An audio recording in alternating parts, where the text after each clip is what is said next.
Okay, so a quick recap on what you need to run over with your boss on what you read through chapter four.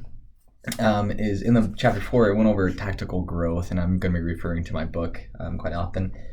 He went over this principle called ag growth, and so that is kind of going through who you're coaching and what they need to be responsible for. The first one is accountability, that they need to be accountable for their actions. Number two is gap. Gap is really, really important, and he describes it. The gap is the space between where the person is now and where they want to be. And so the whole point of you coaching is you want to coach in the gap, coaching what they don't know yet. It's like they're standing on a bridge at the beginning of the bridge and how they're going to get to the other side of the bridge.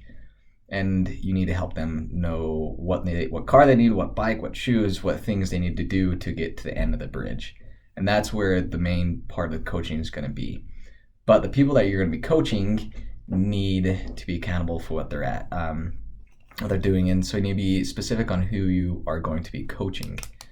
In particular, because you don't want to be coaching the squeaky wheel people that are always having problems, but mainly focus on the people that are doing well. Those are the people that you should be coaching. The number three is responsibility and ownership. And then willingness, trust, and honesty.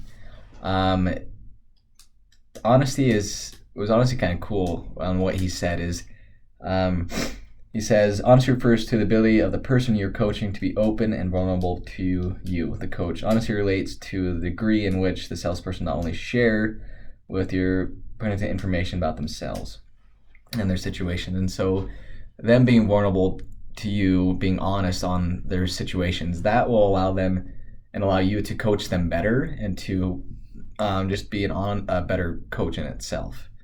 The most important part, like I said, is to coach them on the gap, or in a sense to train them. And towards the end of the book, he went over either to coach or to train. And it honestly is different situation by situation. And one of the situations he did was a new sales rep who came in and just wasn't meeting numbers, and he posed a question like, do you coach him or do you train him? Well, he's new. He needs training. And what do you train him on? Train him on the gap. He's never made cold calls before.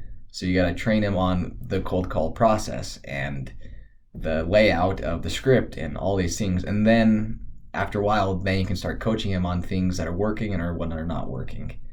And so just kind of going through and trying to understand, do you coach them or do you train them? Is it a coaching problem that they need help with? Or is it a training situation that they actually need that help with? And you can do that by those asking questions and to listening to them and understanding their situation, and not you just bombarding them with your answers and your solutions. Good luck with that, everything.